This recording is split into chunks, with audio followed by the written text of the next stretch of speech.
Hello, and welcome to Exploration Life, where we're going to explore the disciplined Christian life. Today we're going to talk about, it's a topic called God, My Vision. But before I do that, I want to talk about a story that I came across. This is probably about 15 years ago, maybe even longer. But it's a really good story. It comes out of North Korea. And if you know anything about North Korea, it's a dictatorship, and they believe that the ruler, the ruling family, is like divine. But there was a young man. His name was Kim, and he was walking down the street with his best friend. And his best friend happened to be a Christian, but Kim did not know this. At this point, he didn't even know what a Christian was. But they're walking and they get stopped by, I'm going to call it the police. I'm not sure what they call their force there, but I'm just going to say police. And they started asking his friend about Christianity and whether or not he was a Christian. But it wasn't just asking, it was an interrogation. And his friend didn't deny it. He was like, yeah, I'm a Christian, and, explained it and everything. And Kim had no clue what a Christian was. He really didn't, I guess, understand why his friend was being interrogated for this. And they end up shooting his friend right there, just killing him. And of course, this upset Kim. He his whole mind was just kind of in a whirlwind because he didn't understand. And so he went home and he was crying, and he was telling his mom about this. Well, come to find out, his mother was also a Christian, and she hid it from the family out of fear that somebody will find out and they will end up killing her family. But after everything that happened with Kim and his friend, his mom came out and said, yeah, I'm a Christian. Well, that's all it took, and Kim became a diehard Christian, like diehard, and he was able to convert the rest of his family, his brothers. Well, over time, Kim it was his calling, and he wanted to do something really big for God. That became his vision. His focus in life was to spread the gospel. And so him and his brother started smuggling Bibles in and out of China. And I said, if you know anything about North Korea, you're not allowed to just leave. And so this was very dangerous work. And I'm not sure exactly how many times they went on this run, but over time, unfortunately, he did become a martyr for God and the Christian faith. He went to smuggle some more Bibles out of China, and him and his brother have not been heard of. But so this goes into what I'm going to teach today, which is God, My Vision, and having that focus on God alone and not becoming your actual vision in life is following the gospel and following, glorifying God.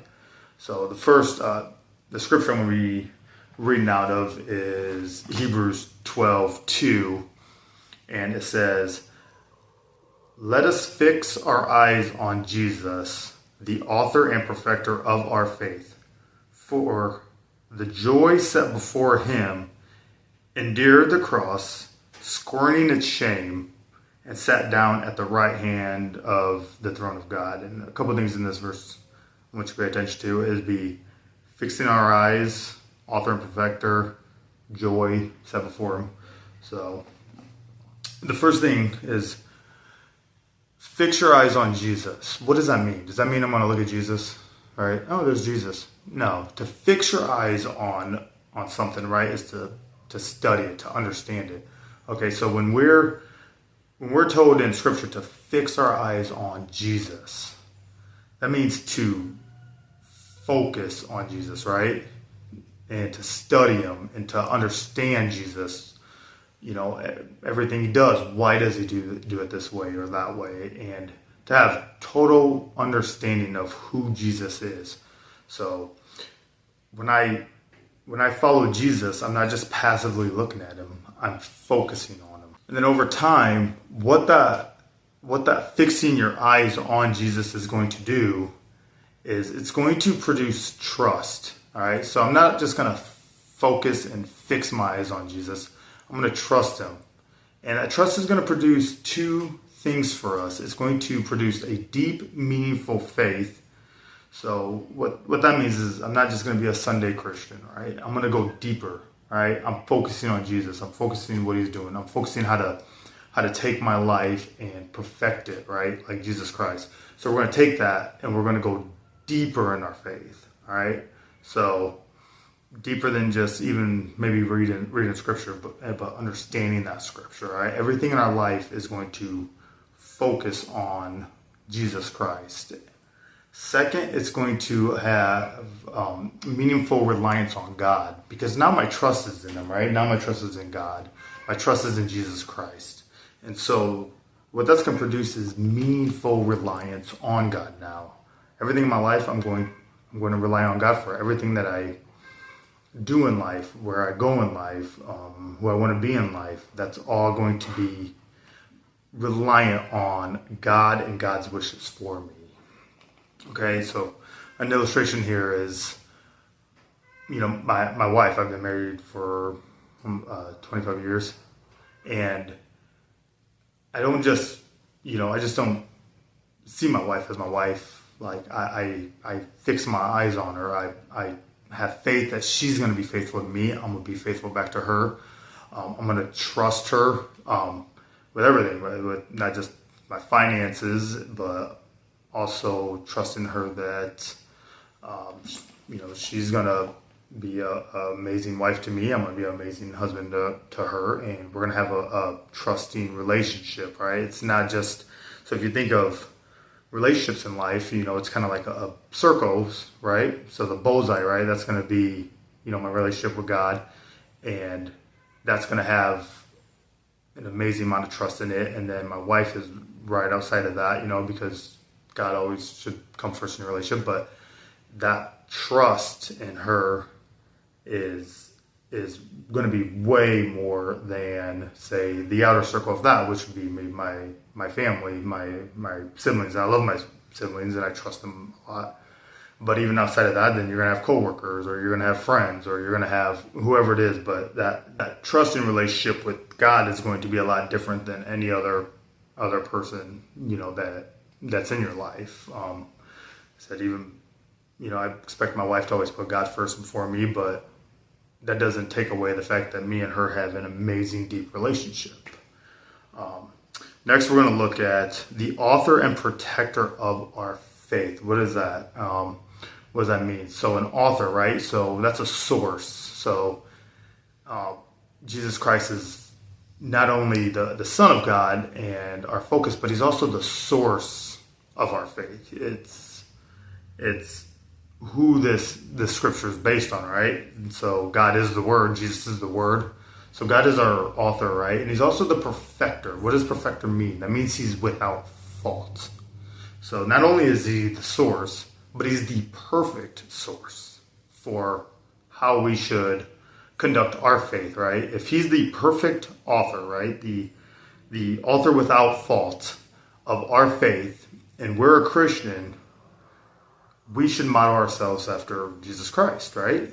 He's the perfecter of it. He's the author.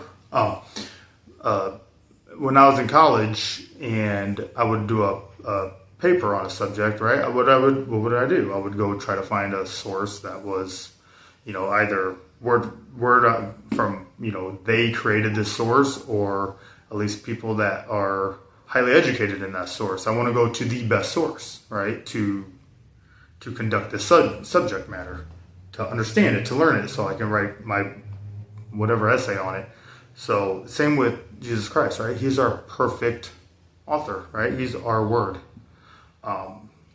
Next, we're going to look at who for the joy set before him endured the cross. All right, so he did it with joy, and what is that going to tell us, right?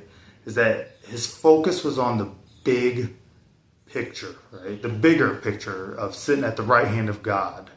What does this mean for me if I die here, right? It means salvation. It means reconciliation for us. So he went through that with joy so that we have the opportunity to reconcile with God.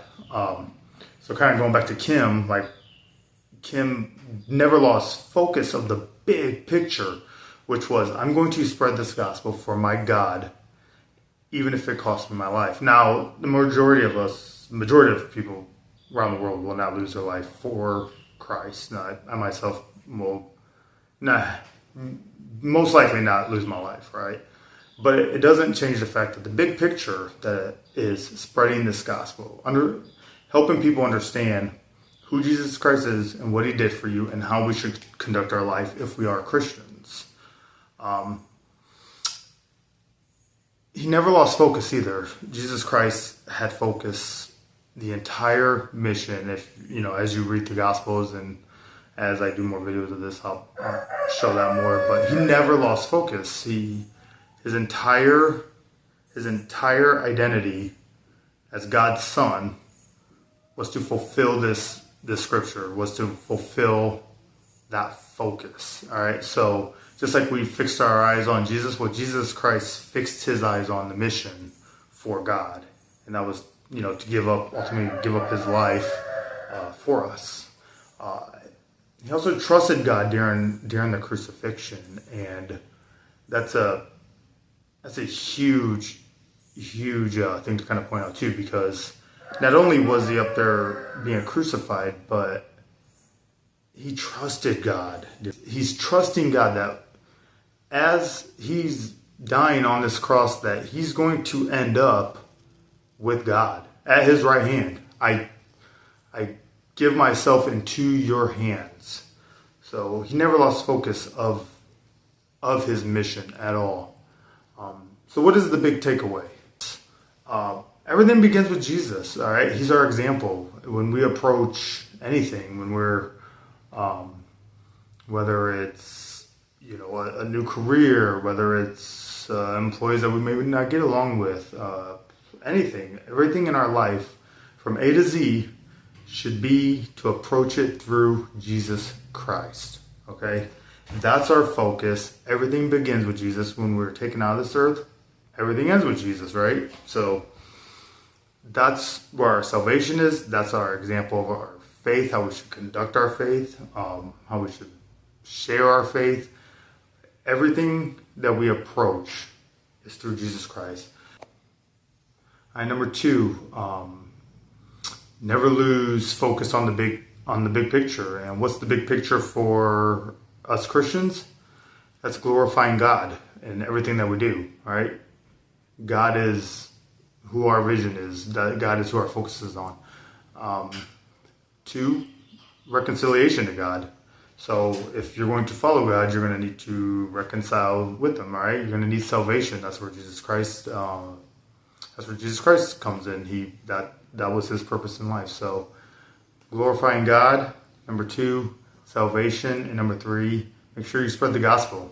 That is your actual purpose in life. When people ask, what is my purpose in life?